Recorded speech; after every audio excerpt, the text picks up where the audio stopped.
Kita lanjutkan cerita dikeluarkannya hamba dari neraka. Assalamualaikum warahmatullahi wabarakatuh. Pertama-tama kita panjatkan puja-puji dan syukur kita kehadirat Allah Subhanahu wa Ta'ala. Sholawat dan salam semoga tetap tercurah kepada junjungan kita Habibana wa Nabiana Kanjeng Nabi Muhammad Sallallahu Alaihi Wasallam. Bulan Ramadan bulan penuh berkah, bulan full pahala. Maka perbanyaklah ibadah karena di bulan Ramadan segala amal akan meningkat pahalanya. Kita lanjut ke cerita. Kemudian malaikat Jibril berkata, "Dengarlah jeritan mereka." Ketika menjerit seraya berkata, "Wahai Muhammadku," maka Nabi Muhammad Sallallahu Alaihi Wasallam mendengar. Jeritan mereka seraya berkata, "Aku penuhi panggilanmu. Wahai umatku, aku penuhi panggilanmu." Lalu berdirilah Nabi Muhammad Sallallahu Alaihi Wasallam sambil menangis dan datang di sisi Arsy. Sedangkan para nabi ada di belakangnya. Kemudian Nabi jatuh dengan sujud serta memuji kepada Allah Subhanahu wa Ta'ala dengan pujian yang tidak pernah diucapkan oleh siapapun. Lalu Allah Subhanahu wa Ta'ala berfirman, "Wahai Muhammad, angkatlah kepalamu dan mintalah, engkau akan dikabulkan. Dan mintalah syafaat, engkau akan diberi syafaat."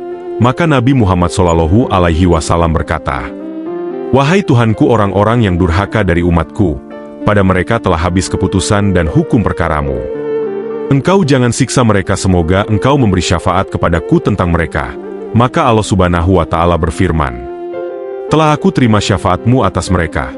Maka datanglah Nabi Muhammad Sallallahu Alaihi Wasallam beserta para nabi untuk membebaskan setiap umat yang pernah mengucapkan La ilaha illallah Muhammadur Rasulullah. Maka berangkatlah Nabi Muhammad ke neraka jahanam. Saat malaikat Malik melihat kedatangan Nabi Muhammad Sallallahu Alaihi Wasallam, langsung berdiri dan memuliakan beliau. Maka berkatalah Nabi Muhammad kepada malaikat Malik, "Wahai Malik, bagaimanakah keadaan umatku yang celaka?" Maka malaikat Malik menjawab, "Alangkah buruknya keadaan mereka dan alangkah sempitnya tempat mereka." Nabi Muhammad berkata, "Bukalah pintu itu dan hilangkanlah semua tanjakannya." Ketika penghuni neraka melihat Nabi Muhammad Sallallahu Alaihi Wasallam, maka menjeritlah mereka dengan mengadu, "Wahai Muhammad, nabiku, benar-benar api neraka telah membakar kulit kami dan daging kami. Telah Tuhan lupakan dan Tuhan tinggalkan kami dalam neraka." Kemudian Nabi Muhammad memberikan alasan kepada mereka, "Sesungguhnya aku tidak tahu keadaan kalian dalam neraka." Kemudian dikeluarkanlah mereka semua dari neraka dalam keadaan sudah hitam, karena api neraka telah membakarnya. Dan berangkatlah Nabi Muhammad Sallallahu Alaihi Wasallam bersama mereka semua ke sungai di dekat pintu surga.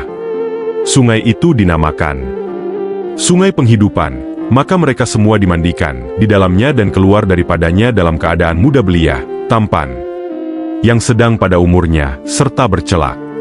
Wajah mereka bagaikan rembulan dan tertulis di atas kening mereka, golongan orang yang telah dimerdekakan oleh Allah Subhanahu wa Ta'ala dari neraka. Kemudian masuklah mereka ke dalam surga. Akan tetapi di dalam surga mereka merasa malu. Lalu mereka berdoa kepada Allah Subhanahu wa Ta'ala agar dihapusnya tulisan itu. Kemudian Allah Subhanahu wa Ta'ala menghapus tulisan tersebut dari kening mereka. Ketika ahli neraka mengetahui bahwa orang-orang Islam telah bebas dari neraka, maka berkatalah mereka, "Semoga kami ini termasuk dari golongan orang-orang Islam, dan kami ini bisa keluar dari neraka." Dalam hal ini, Allah Subhanahu wa Ta'ala berfirman dalam surat Al-Nijr ayat 2. Artinya, orang-orang kafir itu seringkali dalam neraka menginginkan kiranya mereka dahulu waktu di dunia menjadi orang-orang muslim. Diriwayatkan dari Nabi Sallallahu Alaihi Wasallam, sesungguhnya beliau bersabda, "Didatangkanlah mati pada hari kiamat. Seakan-akan mati itu seperti kambing gibas yang bagus." Maka dikatakan, "Wahai ahli surga, apakah kalian mengetahui binatang ini?" Kemudian mereka menjawab, "Ya." Mereka mengetahui sesungguhnya binatang itu adalah mati. Dan dikatakan, "Wahai ahli neraka, apakah kalian mengetahui binatang ini?" Maka mereka menjawab, "Ya." Mereka mengetahui sesungguhnya binatang itu adalah mati dan kemudian binatang itu disembelih di antara surga dan neraka.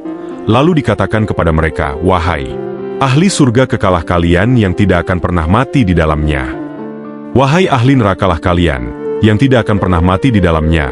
Allah Subhanahu wa Ta'ala berfirman dalam surat Maryam ayat 39, Wa angdirhum yaumal hasroti idku dial amru, artinya, dan berilah mereka peringatan tentang hari penyesalan ketika segala perkara telah diputuskan.